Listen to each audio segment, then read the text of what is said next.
Una hermosa isla frente a la costa africana es el destino soñado de muchos turistas. Pero una bomba en el aeropuerto desvía a 2 jumbos hacia la misma pista. En solo 8 minutos se produce el peor accidente de la historia de la aviación, que se cobra las vidas de 583 personas. Ahora, mediante la más avanzada tecnología, desvelaremos lo que falló exactamente.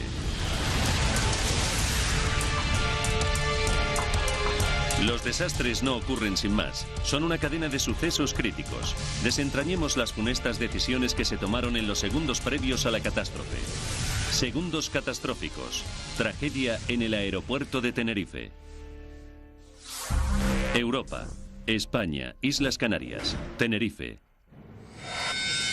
Domingo 27 de marzo de 1977. Los Rodeos es un tranquilo aeropuerto en las colinas de la isla. No suele registrar un tráfico aéreo elevado y normalmente solo recibe unos pocos aviones pequeños al día. Pero hoy es una jornada excepcional. 12 del mediodía. Después de un vuelo nocturno desde Los Ángeles, el vuelo de Pan Am 1736 se encuentra a 2 horas de distancia de las Islas Canarias. Joan Jackson lleva 7 años trabajando como azafata de Pan Am. Todo parecía marchar con normalidad. A veces te tocan pasajeros que prefieres que hubieran volado en otro avión, pero ese día eran todos gente maravillosa y disfrutamos volando con ellos. Jack Ridout es uno de los 378 pasajeros y está muy contento de viajar en un 747. En los años 70, el 747 era la crème de los aviones. Era el doble de grande que cualquier otro. Jack viaja a todo lujo. Lleva a su novia Johnny a pasar unas vacaciones muy especiales. Fue un viaje maravilloso en primera clase. Íbamos en el piso de arriba, que en aquella época era como un salón muy agradable. Se dirigen a Gran Canaria, la tercera más grande de las 7 Islas Canarias, famosa por sus magníficos paisajes. Pero además de su belleza, las islas esconden a varios grupos terroristas deseosos de liberar al archipiélago del dominio español.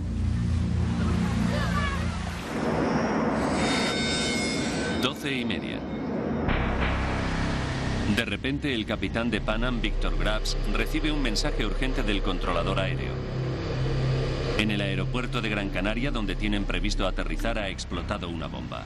Ahora tiene que desviarse al aeropuerto de Los Rodeos, en la vecina isla de Tenerife. El piloto comunica a los pasajeros lo ocurrido. Me preocupé bastante. Estoy seguro de que los demás pasajeros también se preocuparon.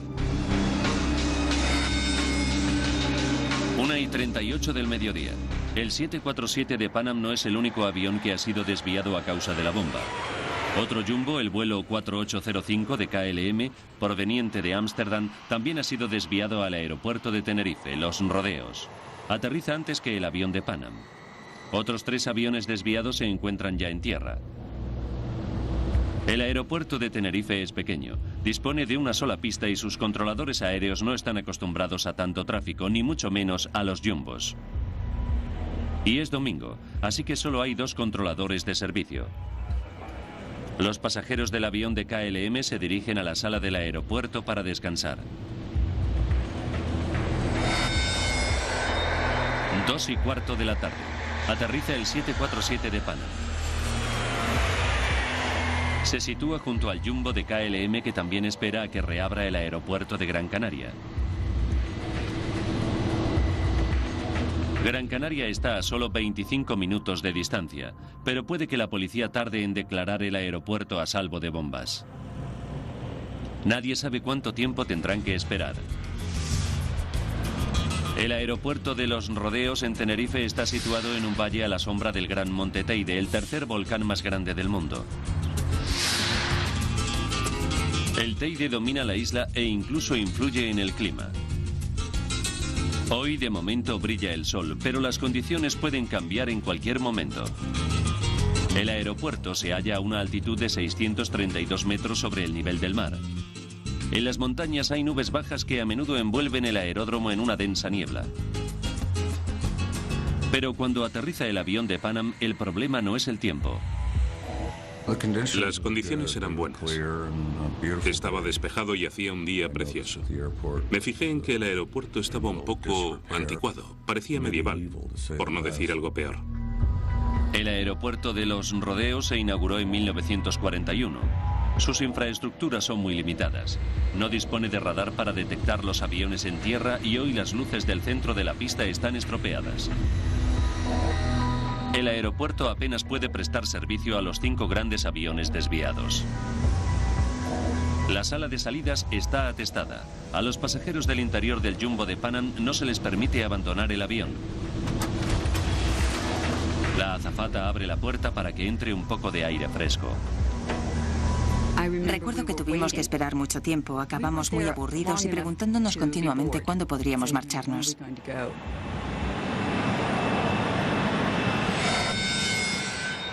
2:30. La policía de Gran Canaria se ha deshecho de la bomba y los pasajeros creen que pronto llegarán a su destino para empezar sus vacaciones. Pero el avión de Pan Am no está listo para despegar. El avión de KLM que está delante de ellos en la pista está repostando combustible. Llenar el tanque con 55.000 litros de combustible puede llevarle 30 minutos. El avión de Pan Am se ve obligado a esperar. Los pilotos estaban ansiosos por despegar. Creo que preferían que KLM no hubiera tenido que repostar combustible extra y nos hubiéramos podido marchar todos. Pero cuando KLM termina de repostar, se produce otro retraso. Sin ninguna explicación, las autoridades españolas obligan a los aviones a esperar otras 2 horas más. 16:56. El piloto más veterano de KLM, el capitán Jacob Van Santen, pide permiso para maniobrar. 2 minutos después, la torre de control se lo concede. En el avión de Pan Am, Jack se fija en el cambio del tiempo. Se empezó a formar mucha niebla. Nunca había visto una niebla tan espesa que tapaba el aeropuerto por completo. No se sabía si era de día o de noche. El vuelo 4805 de KLM maniobra por la pista. Lleva 248 pasajeros a bordo contando la tripulación. Los controladores aéreos dan instrucciones a los pilotos de que se dirijan a un extremo de la pista, giren 180 grados y esperen el permiso para despegar. Ahora la visibilidad se ha reducido a 300 metros. Los controladores aéreos no pueden ver los aviones que están dirigiendo.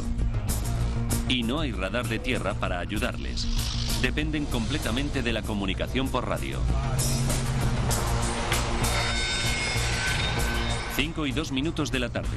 Los controladores dan permiso al avión de Pan Am para maniobrar hasta la pista y colocarse detrás del avión de KLM. Les dicen a los pilotos de Pan Am que giren en la tercera salida y esperen.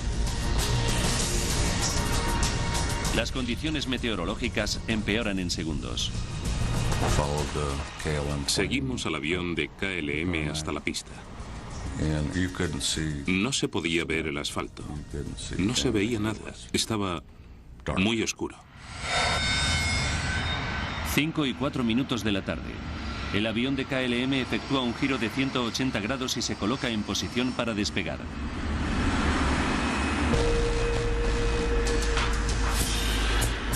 El avión de Pan Am todavía está maniobrando para colocarse detrás del avión de KLM en la pista. El piloto y el copiloto están intentando encontrar la tercera salida, pero no están familiarizados con el aeropuerto y apenas pueden ver nada por las ventanas de la cabina. Pensé que con esa niebla no íbamos a poder despegar nunca. Ni siquiera se veía el motor número 2, que es el que está más cerca de las ventanillas. Pensaba que no podríamos despegar. 5:05. El avión de KLM está en posición de despegue. Tras un retraso de 3 horas y media, el capitán Van Santen está por fin listo para partir. 5:06. El capitán Van Santen suelta los frenos.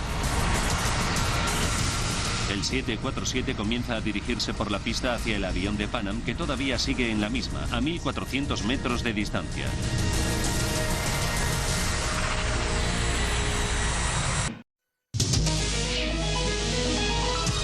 Un jumbo de KLM avanza por la pista en medio de una espesa niebla. Pero otro jumbo de Pan Am se encuentra maniobrando por esa misma pista.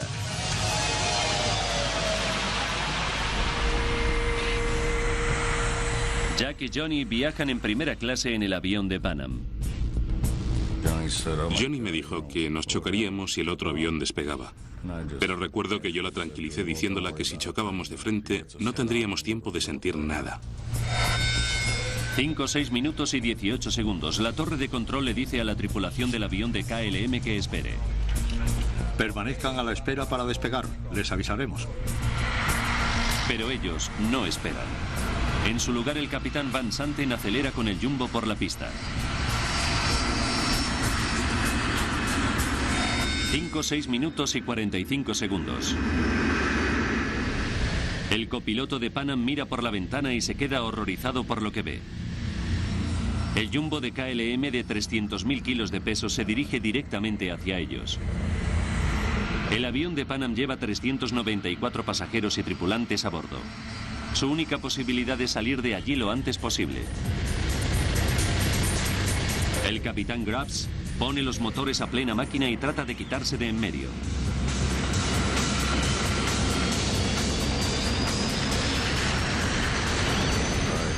Oí cómo aceleraban los motores y pegamos un giro muy brusco hacia la izquierda.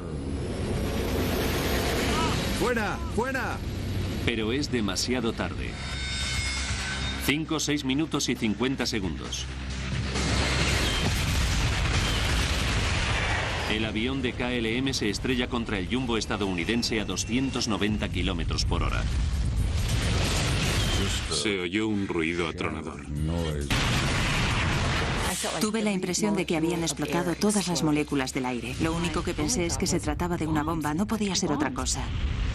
No se veía nada más que metales retorcidos. Y casi inmediatamente el avión se prendió fuego. Miré alrededor y pensé que no íbamos a poder salir. Estábamos atrapados.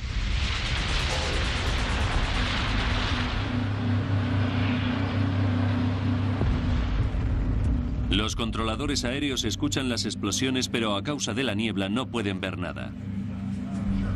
Son incapaces de establecer contacto por radio con ninguno de los dos aviones.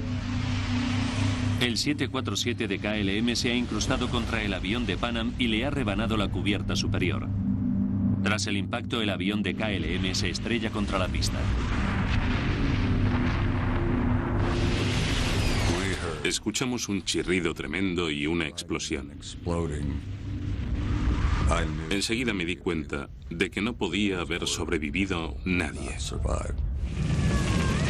En la torre de control hacen sonar la alarma. Estas primeras imágenes de las noticias muestran a los bomberos intentando sofocar el incendio que devora el avión de KLM, pero no encuentran supervivientes. Por culpa de la niebla, no se dan cuenta de que a solo 450 metros de distancia, en la misma pista, el jumbo de Pan Am también está en llamas, con cientos de pasajeros a bordo.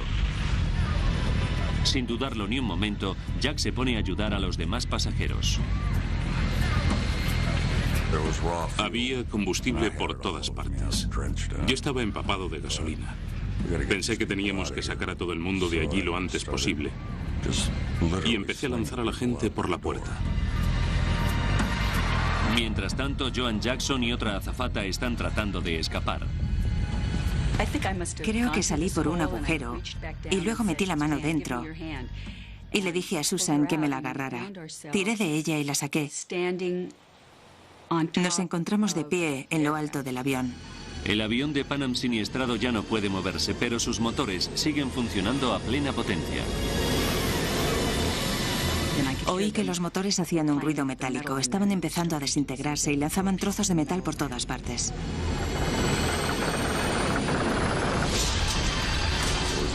Hubo otra explosión y la azafata que había estado ayudando a la gente murió decapitada instantáneamente. Fue una visión horrorosa. Joan y su compañera siguen atrapadas sobre el techo del avión. Pensé que si saltábamos nos romperíamos las piernas y no seríamos capaces de alejarnos del avión con las piernas rotas. Pero el avión comienza a desintegrarse bajo ellas. Por donde se había roto el fuselaje había una especie de pasarela que bajaba hasta el suelo. Pensé que teníamos que saltar sobre ella y tratar de llegar al suelo para alejarnos del avión. Se produce otra explosión que despide a Jack fuera del avión. Johnny me dijo que caí al suelo boca arriba. Cuando recuperé el conocimiento, sabíamos que teníamos que alejarnos y nos arrastramos a duras penas lo más lejos posible del avión. Entonces se produjo la última explosión, que lo arrasó todo, excepto las alas.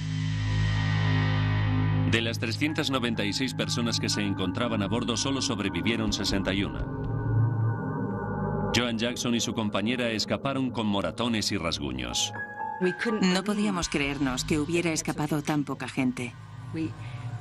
Mirábamos alrededor esperando que aparecieran el resto de pasajeros y la tripulación.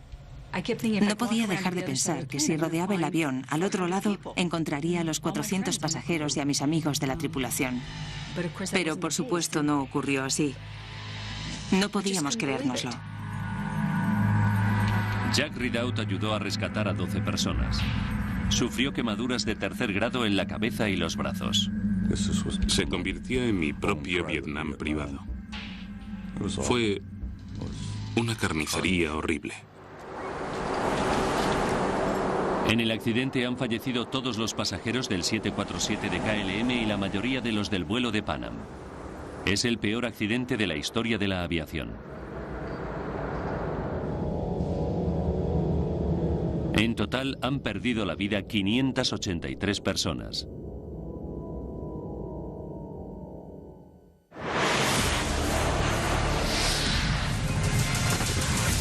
La noticia traumatiza al mundo entero. El Jumbo es el avión más moderno de su época. Y además transporta el doble de pasajeros que cualquier otro avión comercial. Y ahora, los restos calcinados de 2 Jumbos yacen esparcidos por la pista. Bastaron 8 minutos. Ahora recapitularemos los acontecimientos de aquel día fatídico y profundizaremos en las investigaciones para revelar lo que ocurrió realmente. Una avanzada simulación informática nos conducirá a donde no llega ninguna cámara, al corazón del siniestro. Las autoridades españolas acudieron inmediatamente con un equipo de investigación. El investigador de accidentes, Jaime Velarde, salió de su casa en Madrid a toda velocidad y llegó a Tenerife a primera hora. Cuando llegué, me di cuenta de que se trataba de una gran catástrofe. Fue algo fantasmagórico.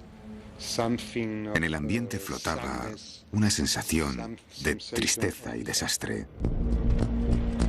Jaime Velarde acude al lugar del siniestro lo más rápido posible. En la investigación de un accidente, es muy importante llegar lo antes posible para observar y fotografiar todas las pruebas en su estado natural. También acuden investigadores de Estados Unidos y Holanda en representación de los dos países cuyos aviones se han visto involucrados en el accidente. Uno de los expertos holandeses es Frans Gerhardt, que se queda impresionado por lo que ve. Nos quedamos asombrados de la enorme cantidad de escombros que había. Nunca habíamos visto nada igual. También recuerdo que olía de un modo muy raro en toda la zona del aeropuerto. Luego me di cuenta de que se trataba del olor a carne quemada de las víctimas. Fue realmente horrible. Es el peor accidente que he visto en mi vida. Los investigadores tienen que responder muchas preguntas. ¿Por qué seguía el Jumbo de Pan Am en la pista? ¿Hubo otra bomba? Hemos utilizado el informe oficial para recomponer la secuencia de la cadena mortal de sucesos. Al principio, no albergaba ninguna sospecha. No era el momento de realizar conclusiones. Entonces, lo único importante eran las pruebas, y nada más. La primera tarea es encontrar las cajas negras. Contienen las grabaciones de voz de ambas cabinas y todos los datos técnicos. Los investigadores las encuentran enseguida, pero existe un obstáculo.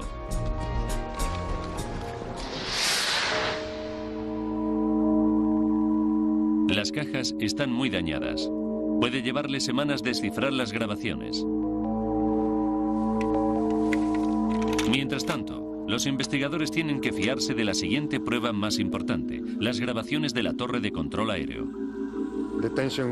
La tensión era enorme, porque representaba la primera prueba sobre quién había sido culpable del accidente.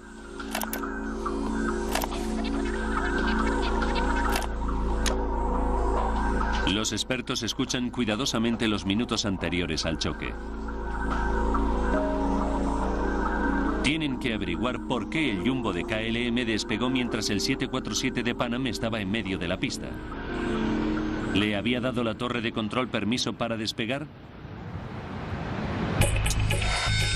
Falta 1 minuto y 23 segundos para el accidente. El avión de KLM completa un giro de 180 grados al final de la pista. KLM 4805, preparado para despegar. Esperamos el permiso de control del tráfico aéreo. No se trata de una petición de permiso para despegar, sino de una petición de disponibilidad del tráfico aéreo. Los pilotos están pidiendo direcciones para cuando estén en el aire. El controlador les da las instrucciones de tráfico aéreo y el copiloto de la KLM se las confirma. Faltan 33 segundos para la colisión. Las cintas revelan que cuando el copiloto confirma las instrucciones de tráfico aéreo, realiza una declaración poco habitual. Estamos en el despegue. El investigador estadounidense Bill Edmunds se queda asombrado por lo que oye. No entendíamos a qué se refería exactamente con esas palabras. Estamos en el despegue. No sabíamos si iba a despegar ya, o si quería decir que estaba listo para despegar, o si en realidad ya estaba en pleno proceso de despegue. Faltan 28 segundos. El controlador de tráfico aéreo español tampoco entiende bien lo que acaba de decir el copiloto de KLM. De acuerdo, permanezcan a la espera para despegar. Les avisaremos. Permanecer a la espera es la última instrucción que le da la torre de control al avión. Nunca le dan permiso para despegar. Sin embargo, el capitán Van Santen acelera por la pista. Las cintas de la torre de control sugieren que el piloto holandés ha cometido un error de juicio muy serio. Ese hombre, por razones que hubo que investigar, despegó sin permiso. Van Santen era uno de los pilotos estrella de Holanda. Estaba también considerado que KLM utilizaba su cara en su publicidad. Había sido piloto comercial durante 27 años y contaba con más de 11.700 horas de vuelo. Es sorprendente que un piloto tan experimentado cometiera un error tan grave. Las pruebas parecen condenatorias, pero la investigación está aún lejos de terminar. Todavía faltan varios días para poder escuchar las grabaciones de la caja negra.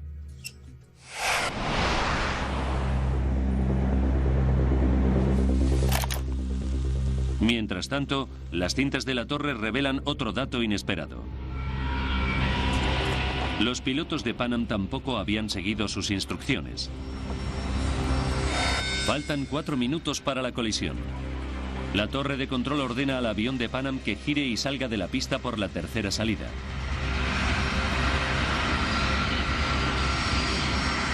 Pero los investigadores saben que los aviones colisionaron más lejos, cerca de la cuarta salida, mucho más cerca de la posición de despegue del avión de KLM. ¿Por qué se saltó la salida el capitán de Pan Am? En la pista del aeropuerto de Los Rodeos, en Tenerife, ha tenido lugar el peor accidente en la historia de la aviación. Las cintas de la torre de control revelan que el piloto de KLM, Jacob Van Santen, despegó sin permiso. Ahora, mediante modernos gráficos informáticos basados en los datos del informe oficial del gobierno español, profundizaremos en la investigación para descubrir qué fue lo que falló exactamente. Los investigadores han efectuado otra averiguación asombrosa. El avión de Pan Am se saltó su salida y se interpuso en la pista. ¿Cometió el capitán Graves de Pan Am un error fatal?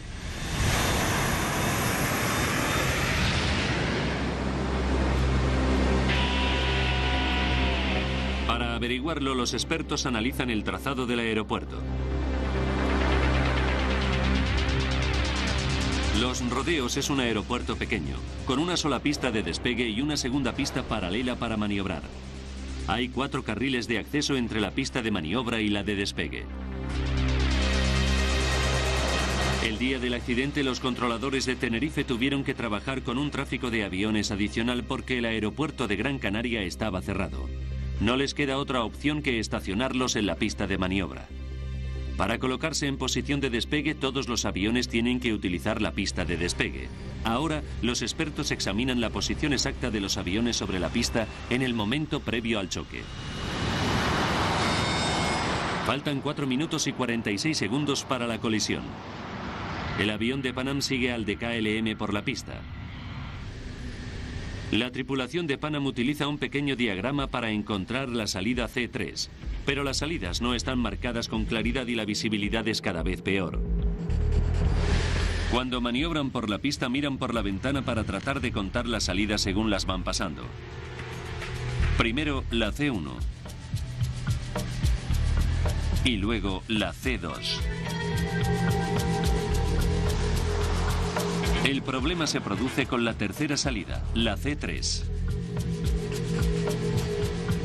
Parece que la tripulación de Pan Am no tenía muy claro dónde estaba la salida por la que se suponía que tenían que girar. Sin embargo, las cintas de la torre de control demuestran que las instrucciones estaban claras. ¿Podrían confirmarnos que quieren que el vuelo 1736 gire a la izquierda en la tercera intersección? La tercera, señor. 1, 2, 3, tercera. Falta 1 minuto y 6 segundos para el desastre.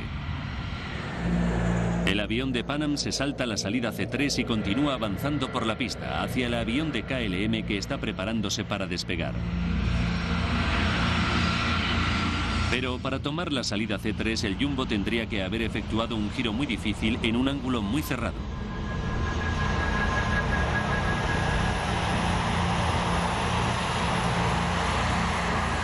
Los investigadores estadounidenses creen que era prácticamente imposible y que la tripulación debió de pensar lo mismo. El plano geométrico que dibujamos indicaba que el avión de Pan Am no podría haber girado. En mi opinión, si yo hubiese sido el capitán de la aeronave, no creo que hubiese intentado realizar un giro semejante. Pero si el giro es tan difícil, ¿por qué le pidió el controlador al avión de Pan Am que lo efectuara? Probablemente porque no estaba acostumbrado a los jumbos. Otro tipo de avión habría realizado la maniobra con mucha facilidad. Pero los expertos estadounidenses creen que existe otra razón por la que el capitán se saltó la salida C3.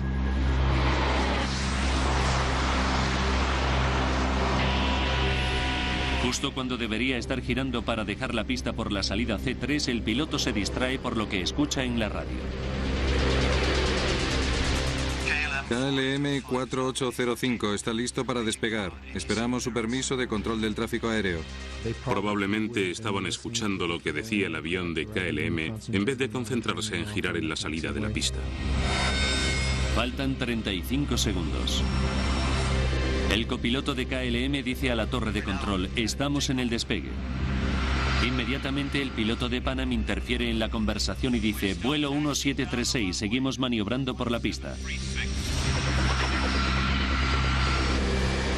Dentro del avión de KLM, el piloto y la tripulación reciben todas las transmisiones de radio. Deberían haber escuchado que el avión de Pan Am seguía maniobrando en la pista delante de ellos. Pero el capitán Van Santen, el piloto más experimentado de la flota holandesa, aumenta la potencia de los motores y acelera por la pista.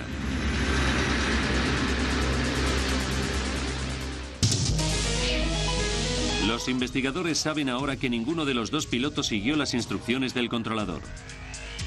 Para averiguar por qué, tienen que profundizar más. Tienen que analizar el comportamiento de ambas tripulaciones. Las transcripciones de la cinta de la torre de control revelan que en la cabina del avión de KLM la tensión era creciente. Se notaba que el capitán tenía mucha prisa. El jumbo de KLM lleva esperando en Tenerife casi 3 horas y media. Más tarde, los investigadores descubren conversaciones de radio en las que Van Santen expresa su preocupación por excederse del número de horas que tienen permitido trabajar. Todavía tiene que recoger a 300 pasajeros en Gran Canaria y trasladarlos a Ámsterdam. Si llegan tarde, la tripulación tendrá que quedarse en tierra para descansar y KLM tendrá que pagar una noche de alojamiento a todos los pasajeros. Y además, cada vez hay más niebla y la visibilidad es muy baja. El piloto está bajo presión.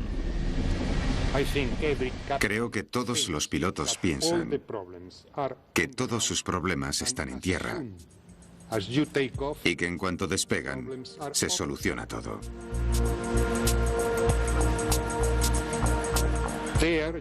En el aire están en sus dominios y son la persona que manda. Creo que ese capitán actuó motivado por esa mentalidad. La Asociación de Pilotos de Líneas Aéreas Estadounidenses analizó los factores psicológicos del caso. El piloto estrella capitán Van Santen era el instructor más veterano de KLM y en los últimos 6 años había pasado casi todo el tiempo formando a otros pilotos. Si un individuo pasa demasiado tiempo en el centro de formación, en lugar de volando, cada vez se acostumbra más al ambiente educativo.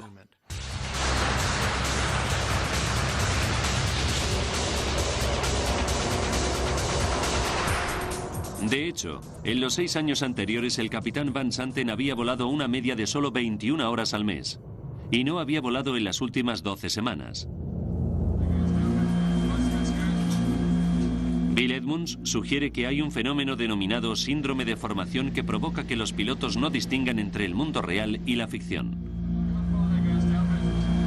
Con un simulador de vuelo, despegas, vuelas y maniobras. Luego te paras, reprogramas el simulador y repites la maniobra. Te acostumbras a hacer lo que te da la gana y cuando crees que estás preparado para hacerlo, sigues adelante y lo haces. En el simulador, el instructor actúa como controlador.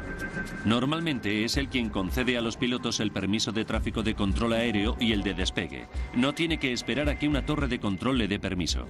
El capitán Van Santen estaba listo para efectuar el despegue. Hubo un momento en el que todos los parámetros eran satisfactorios para despegar y él lo aprovechó. No creo que se fijara en qué lugar de la pista se encontraba, ni en dónde estaban los demás aviones. Él ya estaba listo para marcharse. El efecto del síndrome de formación sobre Van Santen no podrá demostrarse nunca, pero existe otro misterio. 18 segundos antes del impacto, el capitán Van Santen puso los motores a toda potencia, pero había otros 2 tripulantes compartiendo el mando. ¿Por qué no le detuvieron?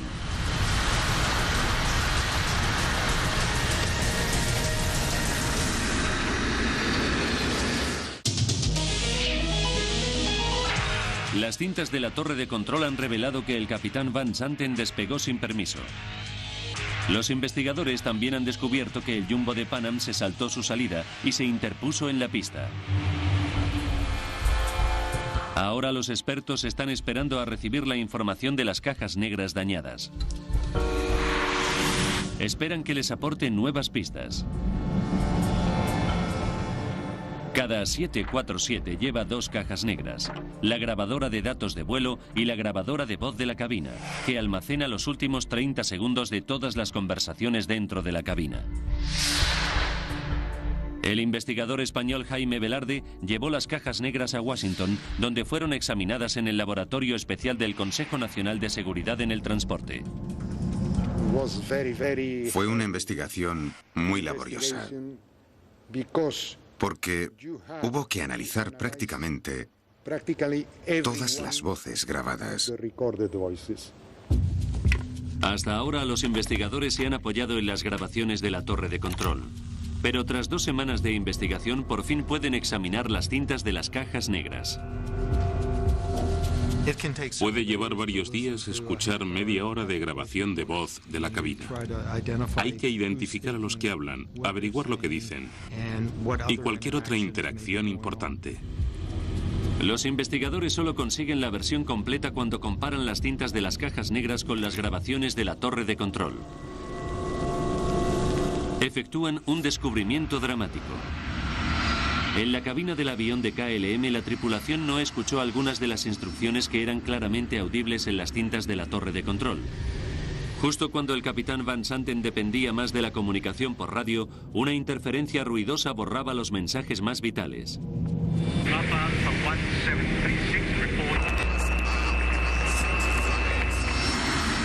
Patrick Smith es un piloto comercial que ha estudiado muchas tragedias. Para nosotros, comunicarnos con los controladores aéreos es algo instintivo, que hacemos con la mayor naturalidad. Nunca se te ocurre pensar que algo podría estropearse y causarte la muerte. Aquí, un pequeño fallo técnico provocó una gran catástrofe. El sistema de comunicaciones que se utilizaba en los rodeos en 1977 continúa utilizándose en la actualidad en todo el mundo. Los aviones se comunican con los controladores de tráfico aéreo mediante radios VHF de 2 sentidos. Todos los aviones del aeropuerto sintonizan la misma frecuencia para poder no solo recibir instrucciones, sino también escuchar lo que están haciendo los demás. Pero el sistema tiene sus limitaciones. No es lo mismo que hablar por teléfono, donde 2 personas pueden hablar a la vez. Es algo parecido a hablar por un walkie-talkie. Tienes que apretar un botón para poder hablar. Por una misma frecuencia solo puede hablar una persona al mismo tiempo. Todo el mundo tiene que esperar su turno. Los problemas ocurren cuando 2 personas tratan de hablar al mismo tiempo por la misma frecuencia. Se produce una interferencia ruidosa en forma de chirrido.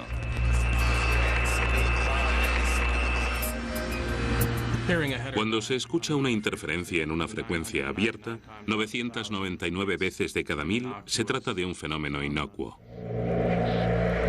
Pero el accidente de Tenerife fue esa ocasión entre un millar en la que la interferencia resultó dañina. Faltan 67 segundos para el impacto. El capitán Van Santen ha completado el complejo giro de 180 grados al final de la pista. La grabadora de datos de vuelo revela que incrementa la potencia del motor. La grabadora de voz de la cabina desvela que el copiloto se alarma. Espera un momento. No tenemos autorización de control del tráfico aéreo. La réplica del capitán Van Santen es tajante. No, ya lo sé, pero sigue adelante. Faltan 44 segundos para el impacto. Mientras el copiloto de KLM le confirma la autorización de tráfico aéreo al controlador, la grabadora de datos de vuelo revela que Van Santen ya ha empezado a acelerar.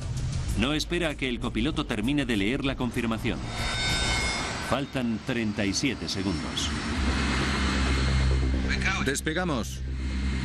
Pero el Jumbo de Pan Am continúa maniobrando por la pista. Gracias a las grabaciones de la torre de control, los investigadores saben que el controlador le dijo al avión de KLM que esperara a recibir autorización para despegar. Bien, permanezcan a la espera para despegar, les avisaremos. En ese mismo instante, las grabaciones de la cabina de Pan Am revelan que la tripulación del otro avión también respondió. Vuelo 1736. Seguimos maniobrando por la pista. Los dos responden al mismo tiempo. Lo que, tal y como demuestran las grabaciones de datos de vuelo y de la cabina, provoca una interferencia. ¿De acuerdo?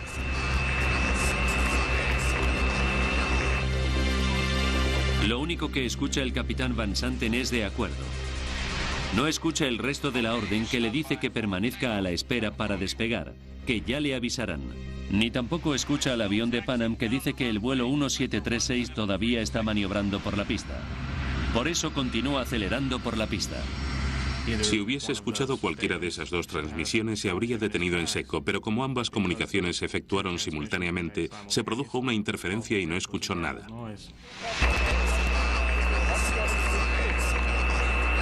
«20 segundos después, el Jumbo de KLM se estrella contra el avión de Pan Am.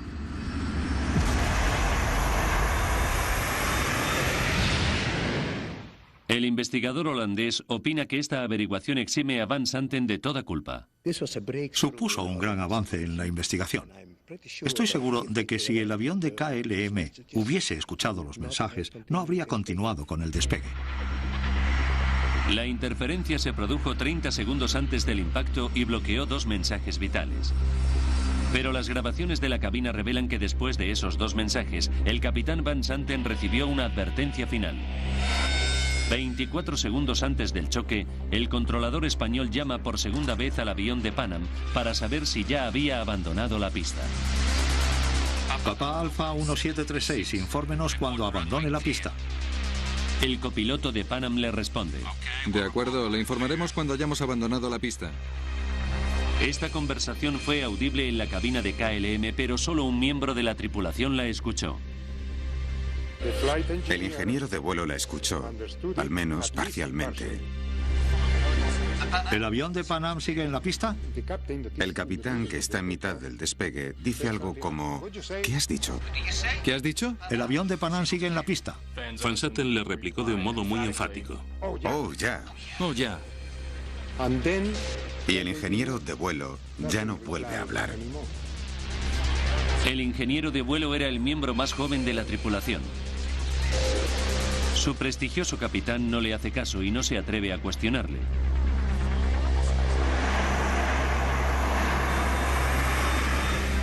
Los investigadores españoles y estadounidenses critican la actuación de Van Santen.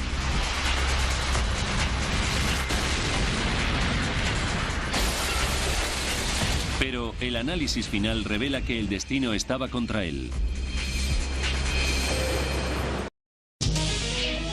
El capitán Van Santen despegó sin autorización y estrelló el jumbo de KLM contra el 747 de Panam que había en la misma pista. Sin embargo, los investigadores descubren que llevó a cabo un último intento para evitar el desastre. Unos segundos antes de chocar contra el avión de Panam, el capitán Van Santen trató de elevar el avión de KLM sobre la aeronave norteamericana, pero levantó el morro tan bruscamente que la cola rozó contra la pista. Casi lo logró. El morro y las ruedas delanteras salvaron el avión de Panam. Pero el jumbo no pudo elevarse lo suficiente. El motor número 1 del avión de KLM rozó la punta del lado derecho del avión de Panam y desató la catástrofe. La ironía final es que el capitán Van Santen había repostado 55.000 litros de combustible adicional para no tener que hacerlo después en Gran Canaria. Fue esta carga de peso adicional la que impidió que el jumbo se elevara a los pocos metros de altura que le faltaron para evitar la colisión con el avión de Panam. El que el avión de KLM repostara combustible puede considerarse un factor decisivo. Al pesar más, le costó más elevarse. El desastre de Tenerife estuvo causado por una cadena de sucesos que combinaban errores humanos y fallos técnicos. El piloto y escritor sobre temas aeronáuticos Patrick Smith opina que las nuevas tecnologías pueden evitar las interferencias de radio VHF e impedir futuros accidentes. Las interferencias son prevenibles. Existe un aparato bloqueador que puede instalarse en los sistemas de comunicación de las aeronaves y que impide las transmisiones simultáneas. Cualquiera que intente realizar una transmisión simultánea queda bloqueado y no puede hablar por el micrófono. Los ingenieros aeronáuticos pueden instalar aparatos que evitan las interferencias por menos de 10.000 euros, un coste mínimo comparado con el precio de un avión nuevo, que ronda los 150 millones de euros. Aunque todavía no es un requisito legal, algunas líneas aéreas los están instalando voluntariamente. Finalmente, los investigadores recomponen la sucesión de acontecimientos críticos que condujeron a la tragedia de Tenerife. Primero, los controladores aéreos ordenaron a los 2 jumbos que maniobraran por la misma pista al mismo tiempo. Después, en medio de una espesa niebla, el piloto de Panam se perdió por el trazado de la pista, se saltó la salida y maniobró demasiado lejos. Unos segundos más tarde, el piloto holandés capitán Van Santen empezó a despegar sin autorización. Al final, una ruidosa interferencia en la cabina de KLM impidió que el capitán recibiera 2 mensajes vitales que le habrían obligado a detenerse de inmediato. Para los supervivientes de Tenerife, la pesadilla continuó durante muchos meses. Descubrí que me daba miedo todo. No quería ni subirme a un coche. No soportaba que mi marido me dejara sola. Quería estar encerrada en casa con las cortinas echadas, como la gente que sale en las películas que está asustada de todo. Gracias a la terapia psicológica, Joan fue capaz de volver a volar 3 meses más tarde. Hoy sigo siendo azafata. Llevo 34 años volando y probablemente seguiré haciéndolo otros 6 u 8 años más. Me encanta ver mundo. De vuelta en su casa de San Diego, la historia de Jack se hizo famosa. Jack Ridout es un superviviente que rescató a una docena de pasajeros de la pesadilla del 747 de Pan Am en Tenerife. Lo que nadie entiende de una situación como esta, hasta que se ve involucrado en ella, es que sus consecuencias se prolongan durante muchos años. Tuve que irme a dormir con esas imágenes todas las noches durante al menos el primer año. La hazaña de Jack fue reconocida por el presidente Carter, que le envió una carta de agradecimiento de parte de toda la nación.